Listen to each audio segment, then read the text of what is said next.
मित्रांनो, मी जाधव महेश विलास, शिल्प निदेशक, व्यवसाय आरोग्य स्थापत्य, ठाणे जिल्ह्यातील वीर हुतात्मा हिराजी गोमाजी शासकीय औद्योगिक प्रशिक्षण संस्था अंबरनाथ येथील प्रशिक्षणार्थ्यांना आज ॲटोकॅडचे कमांड कसे यूज करतात ते आज आपण प्रत्यक्षात शिकवणार आहोत. तर चला, तर आपल्याला आज हे जे वर्जन दिसतं आहे आज ॲटोकॅडचं, ह्याचे 2017चं वर्जन आहे. तर सर्वप्रथम इथे हे दिसतात ते सगळे कमांड्स आहेत. लाईन कमांड, पॉलीलाईन, सर्कल, आर, नंतर मूव कमांड आहे, ट्रिम कमांड आहे, ओपी कमांड आहे. अशा पद्धतीचे ऑफसेट कमांड पण इथे दिलेला आहे. टेक्स्ट आहे, डायमेन्शन्स आहेत.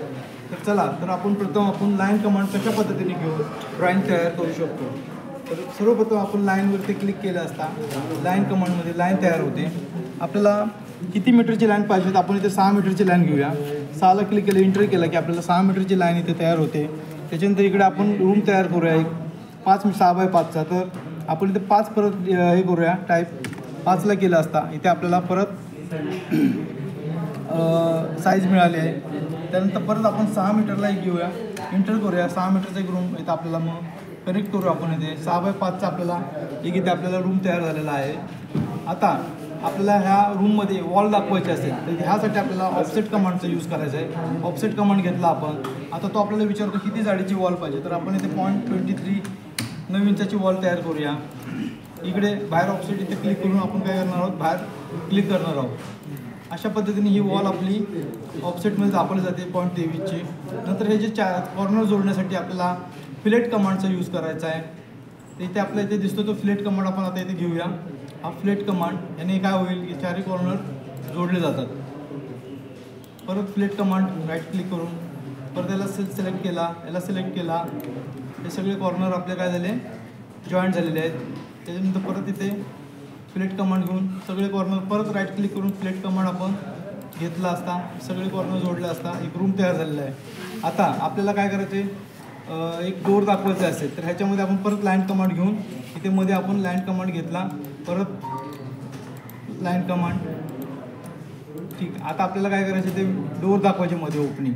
त्यासाठी आपण काय करणार, ही रेषा काढण्यासाठी आपण ट्रिम कमांडचा यूज करणार आहोत. हा ट्रिम कमांड आपण इथे घेतला, ह्याला क्लिक केले ह्या रेषेला आणि ह्या रेषेला दोन्ही क्लिक केले असता आपण मधल्या रेषेला क्लिक केले असता ही डिलीट होते.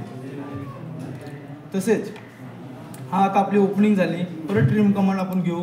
ट्रिम कमांड घेऊन आपल्याला ह्या रेषा काढायच्या आहेत. ठीक आहे.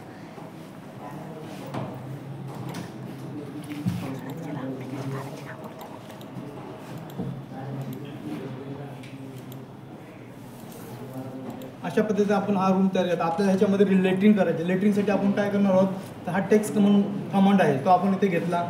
ह्याच्यामध्ये आपण काय करणार, तर इथे लेटरिंग करणार आहोत.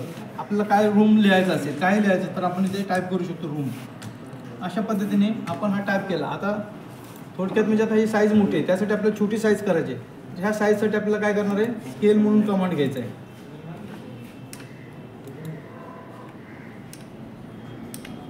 स्केल कमांडसाठी ह्या लेटरिंगवर आपण राईट क्लिक करूया.